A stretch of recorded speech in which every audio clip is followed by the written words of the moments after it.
He moved among us, a phantom cloaked in normalcy. In the bustling streets and quiet suburbs, he was just another face in the crowd, an unremarkable presence that masked a sinister reality. His ability to blend in was his greatest weapon, allowing him to operate unnoticed, a predator hiding in plain sight. Roy Whiting, a name etched in infamy, a spectre haunting the British countryside. His crimes would send shivers down the spine of the nation, his actions a grim reminder of the evil that can reside within. The serene landscapes of rural England, once symbols of peace and tranquility, became tainted with the horror of his deeds. His evil, a chilling testament to the darkness that can lurk beneath the surface. The forests and parks, places where children once played without a care, were now shrouded in fear. The community's sense of safety was shattered, replaced by an ever-present dread. Whiting's presence was like a dark cloud, casting a shadow over every corner of their lives. Behind his unremarkable facade, a monster thrived, driven by a depravity that would shock a nation. He was the embodiment of the phrase "wolf in sheep's clothing," his ordinary appearance a stark contrast to the horrors he was capable of. Neighbours, friends and even family members were left in disbelief, struggling to reconcile the man they knew with the monster he truly was. His victims, innocent souls forever lost, their stories a chilling reminder of the fragility of life. Each life he took was a bright light extinguished, leaving behind a void that could never be filled. Memorials and vigils became a common sight, as communities came together to mourn and remember those taken too soon. The empty playgrounds and silent streets stood as haunting testaments to the lives that were forever changed. Whiting's reign of terror, a chilling narrative of abduction, abuse and cold-blooded murder, left an indelible mark on the hearts of families and communities. The police worked tirelessly to piece together the fragments of his heinous acts, each discovery more horrifying than the last. The abandoned car, the crime scenes, and the countless vigils were all pieces of a puzzle that painted a picture of unimaginable cruelty.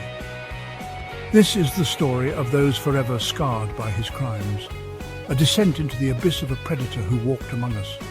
The grief of the families, the fear in the eyes of the community, and the haunting memories of those dark days are all part of a narrative that will never be forgotten.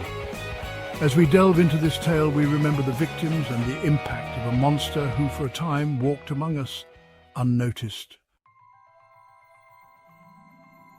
July 1st, 2000. A date that would forever be etched in the hearts and minds of the British people. A day seared into the collective memory of a nation. The tranquil town of Kingston Gorse, known for its serene landscapes and close-knit community, was about to face an unimaginable tragedy. Sarah Payne, a vibrant 8-year-old, vanished from a cornfield, her laughter silenced, her bright future extinguished.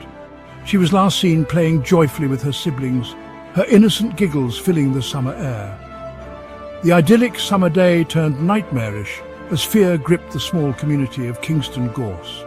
The sun set on a day that began with promise but ended in despair. Frantic searches ensued, with every passing hour a hammer blow of dread.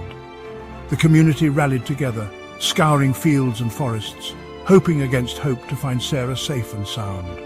Hope dwindled with each passing day, replaced by the grim reality of a predator's touch.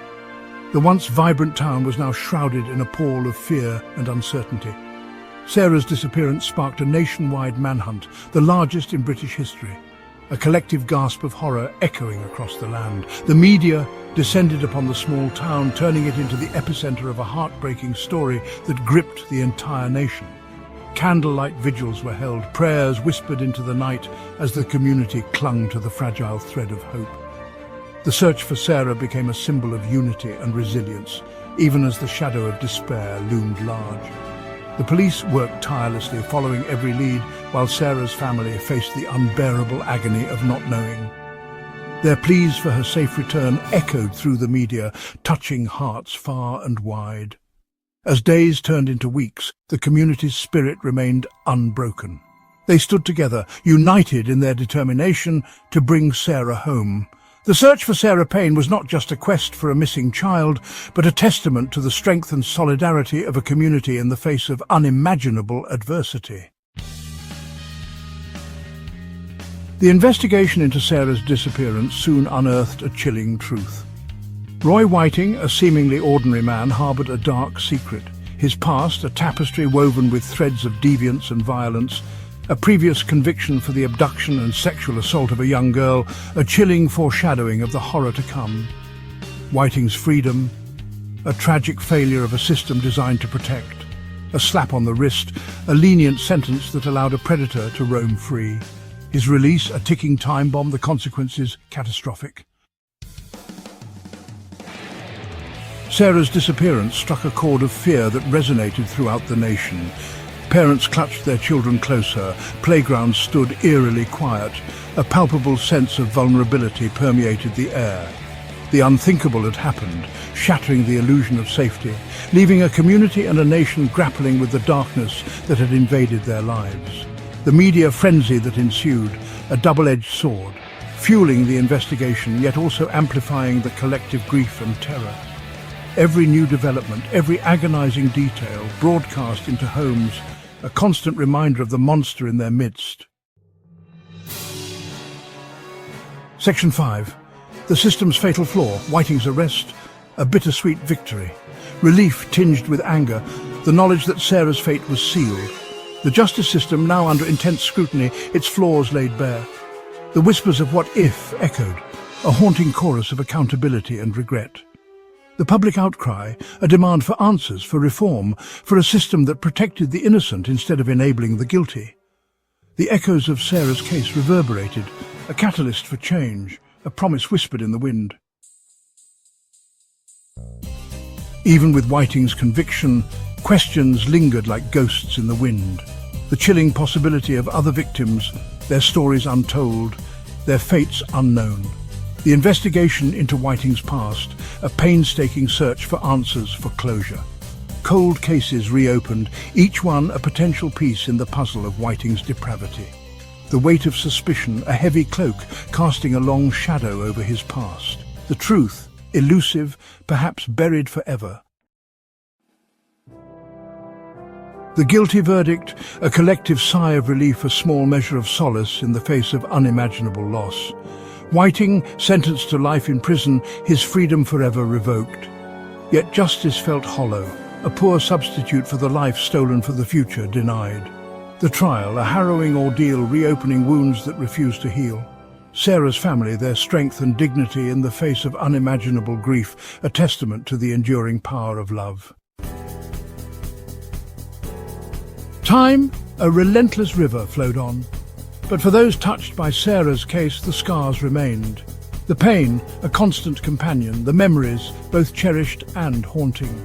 The community, forever bound by tragedy, their resilience a testament to the human spirit.